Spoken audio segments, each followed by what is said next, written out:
Welcome. Today we're going to look at three different concepts. We're going to look at how to calculate the hydrogen ion and hydroxide ion of strong acids and strong bases. Then we'll examine the pH scale, and then we'll look at a square that will allow you to solve for both the hydrogen ion concentration, the hydroxide ion concentration, the pH, and something new to most of you called the pOH. We'll start with calculating the hydrogen ion concentration of a solution of a strong acid. Now, I've identified for you that both problems that we're doing here already are strong acids and strong bases in the lecture. When you get to a quiz or a test, ultimately you'll have to make that determination yourself, and that's why it's so important that you commit the memory of strong acids and strong bases to memory. So, first off, number one, we recognize HNO3 is a strong acid. That's going to break apart 100% ionization into H positive and NO3 negative. Now, we're taking a strong acid, HNO3, at a relatively high concentration, 8 molar, and we're adding water to it. That should clue you into the fact that you have a dilution occurring here of your acid.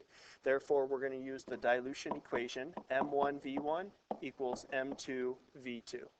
My initial concentration is 8.0 molar. My initial volume is 10.0 milliliters. We're solving for M2, and we'll have 500 milliliters as our new total volume. When we solve for M2, we get 0.16 molar HNO3. The issue is we don't want to know the concentration of the molecular acid, we want to know the concentration of just the hydrogen ions. So we have to do a quick molar ratio, 0.16 molar HNO3. For every 1 mole of HNO3, we're going to produce 1 mole of hydrogen ions. Therefore, my final answer is the same mathematically, it just represents a different substance. Problem number two, now we're going and calculating the hydroxide ion concentration. We have 5 grams of solid sodium hydroxide and we're adding distilled water to it.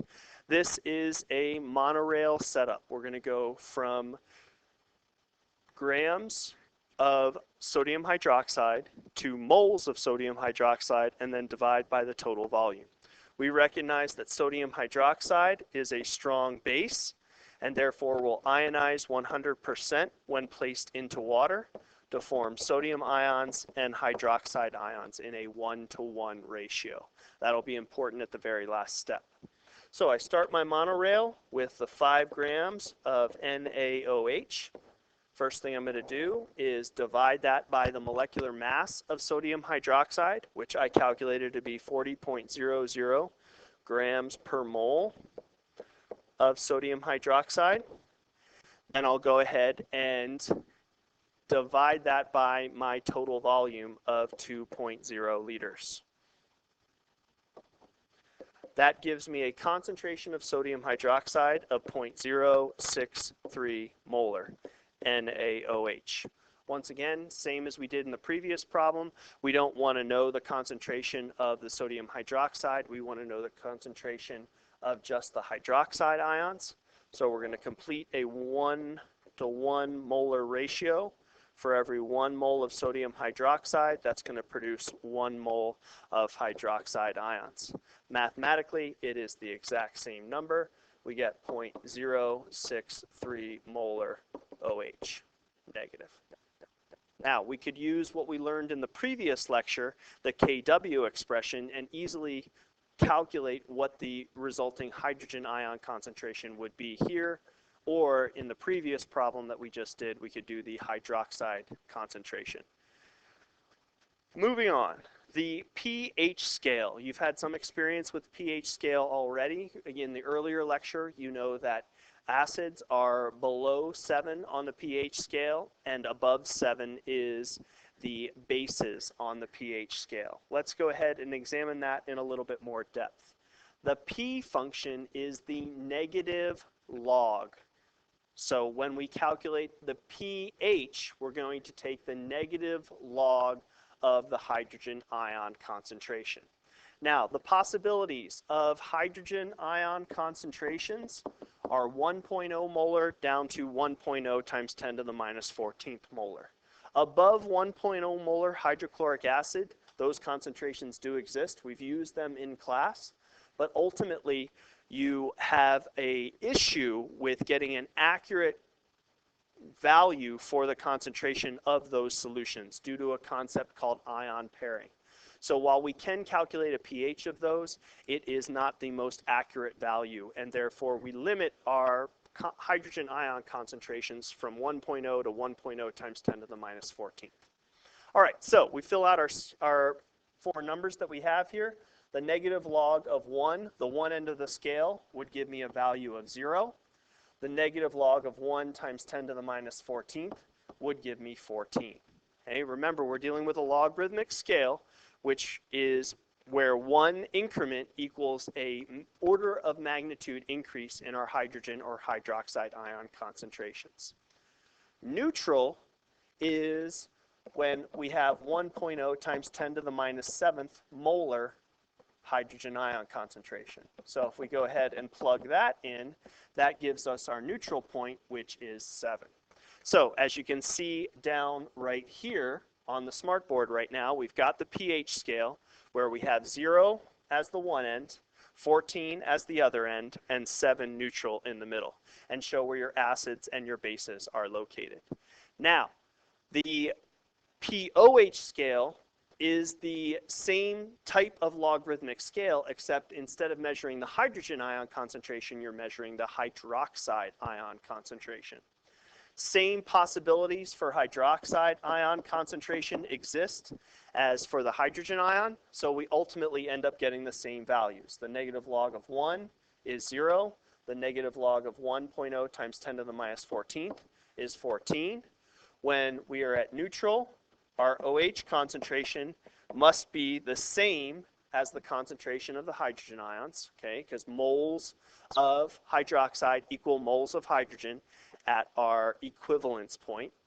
So the negative log of 1.0 times 10 to the minus 7th gives me a neutral point of 7 on the pOH scale.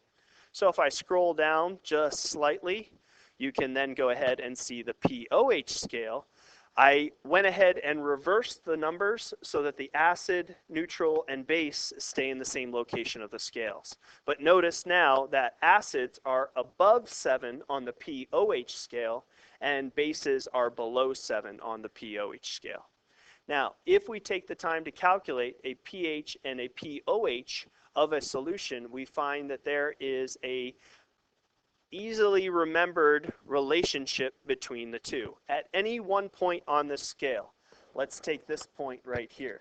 Okay, we have a pH reading of 0 plus a pOH reading of 14 gives us 14. If we take this reading on the scale, we have a neutral reading of 7 and a neutral reading of 7 for 14. And let me label each of these. This is pH and this is pOH. You're starting to see a pattern here. Okay. Any point on the scale, when you go ahead and add the pH and the pOH reading, you get a total of 14. Therefore, if we know the pH reading, we can easily determine the pOH reading with a simple subtraction problem. Now, we take this piece of information and the Kw expression that we learned last class, or last lecture, excuse me, and the equations listed right here, how to calculate pH and pOH, and we put all that information into what we call the square, shown on this next slide. So, the square is a very good tool for being able to solve for all four of these different pieces of information that you've been given. You have the hydroxide ion concentration right here, the hydrogen ion concentration right here, pH right here, and pOH, representing the four corners of our square. What is written in red for each of the squares is the problem-solving method that you would use to go from one to the other. For example, right here, to go from hydrogen ion concentration to hydroxide ion concentration and back and forth, these two arrows, you would use the Kw expression, which is hydrogen ion times hydroxide ion, and that equals 1.0 times 10 to the minus 14th. Once again, what we learned in the last lecture. So the only thing that we haven't discussed is the inside part of the square. That is how, when you are going from pH to hydrogen ion concentration, you would take 10 raised to the negative pH. And the same applies for pOH and the OH concentration. So I would like to give you one example of working your way around the square as the last part of our notes, and then you'll have some time to work on your homework here. So if I leave the square at the top of the smartboard here, let's start with a hydrogen ion concentration of 2.6 times 10 to the minus 4th molar. So we're starting right here on the square. I am going to work my way this way around the square, but ultimately it doesn't matter which direction you go. You can go either direction. So we start by taking, to determine the pH, we're going to take the negative log of the hydrogen ion concentration. So the negative log of 2.6 times 10 to the minus 4th molar, and that gives me a number of 3.59. Now I would like to stop for a moment right here and talk about significant figures. When you have a pH reading of 3.59, these two digits are your significant figures.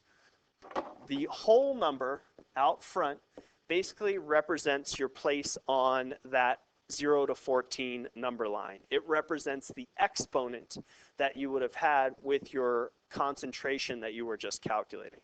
Therefore, the whole numbers for pH and pOH readings will never be significant. It will always be just the number of decimal places that you have recorded. So as you can see, my hydrogen ion concentration, I had two significant figures right here. Therefore, I record the 5 and the 9 for my two significant figures when it comes to my pH reading. All right, moving on. So we've gone from here to here. Now we're going to go across from pH to pOH. So I'm going to use this equation listed right here. I've got pH plus pOH equals 14. If I want to isolate pOH, I'll have 14 minus the pH reading. So I'm going to do 14 minus 3.59. That gives me a number of 10.41 as my pOH. Then the last thing I need to go is use the 10 to the negative pOH to figure out the OH concentration. So I have OH equals 10 to the negative pOH. So I'll have 10 to the negative 10.41. And I get an OH concentration of 3.8 times 10 to the negative 11th molar. Again, two significant figures, the 0.41 being my two sig figs, giving me 3.8 as my coefficient.